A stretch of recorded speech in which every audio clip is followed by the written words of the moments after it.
Hey guys, Task 201 here with another video. Today we are in the SP building in the Skyscraper, which is awesome. I love it here. But today we are going to be talking about how to make a city, how to create a city. And I get this question a lot, like how do you do what you do, Taz? And also the question, hey, can you help me build my city? And I would love to, but I'm just so busy with my YouTube channel and my city. But I want to teach you guys, things you need to know and what people kind of mess up all the time. And it's really easy stuff that people are messing up in their cities.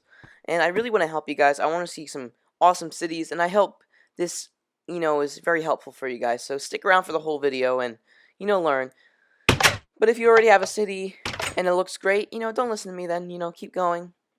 So today we are starting with the outside exterior area, and as you see I have different kind of ice buildings, which is my favorite material, but I try not to use too much of it.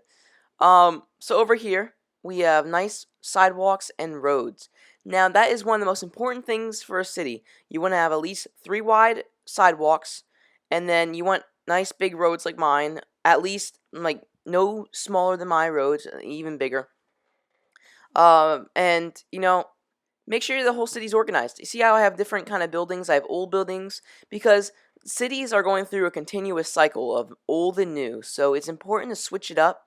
But if you want to have like a Dubai kind of city, then just build modern. But try to mix it up with what materials you use. I must admit, I even used too much ice in this area, and I'm starting to use less ice over here. So today we are talking about interior. Interior, in my opinion, is more important than exterior, and people make their exterior more important than their interior. But there's no point, no point in a building without the interior, I think. So here's an example of a nice interior and how I changed up this flooring. I like the design I used and how modern I made it. So yeah, try to be different with your buildings. Try to use different kind of materials like I used in here. I try to switch up my ceiling. Now I'm using this building as an example today because it's one of my favorites in the interior and exterior actually. So restrooms, it's very important to have restrooms in your buildings. At least a few, like not just one for the whole building. You want to have at least like one on each floor if you can, if you have the room.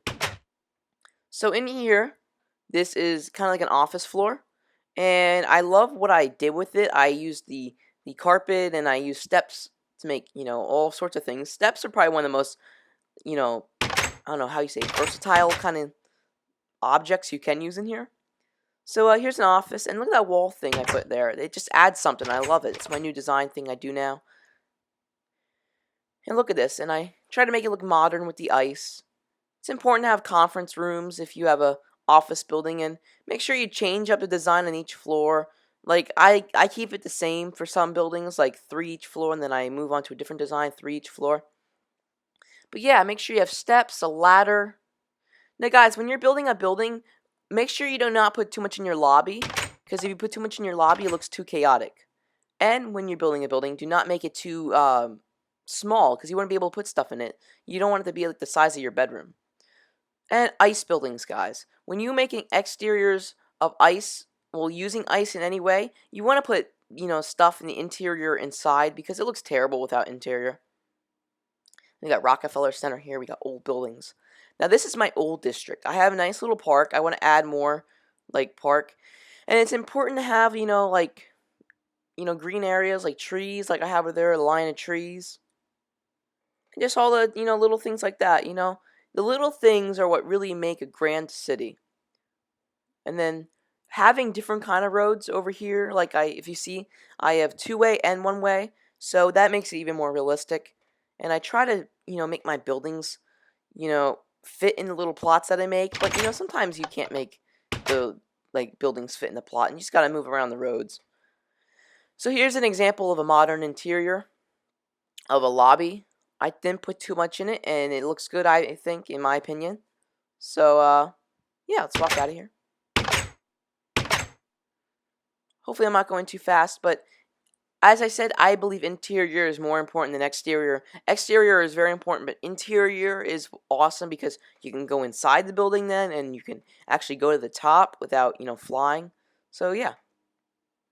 And switch it up. Have, kind of different looking structures. Modern over here, like, with the stadium. Don't just make, a boring stadium like my arena.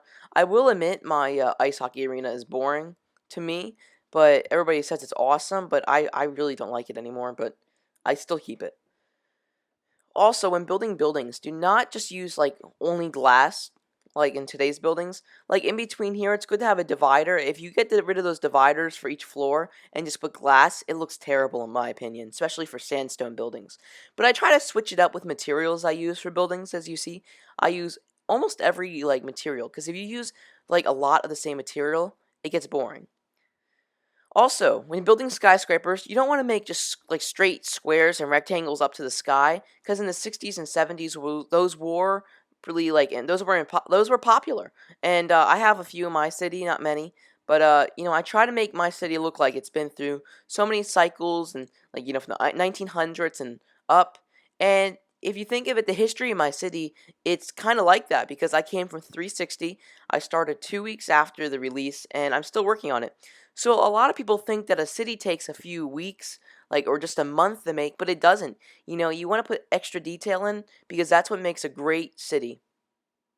And it's important to have restaurants and shops in the first level, like floors, because if you're walking in cities, there's always stores in the bottom where you're walking. So very important to have also a harbor that's at least more than 3 blocks deep. I think it should be 5 blocks. Mine's 6 blocks, which took a long time.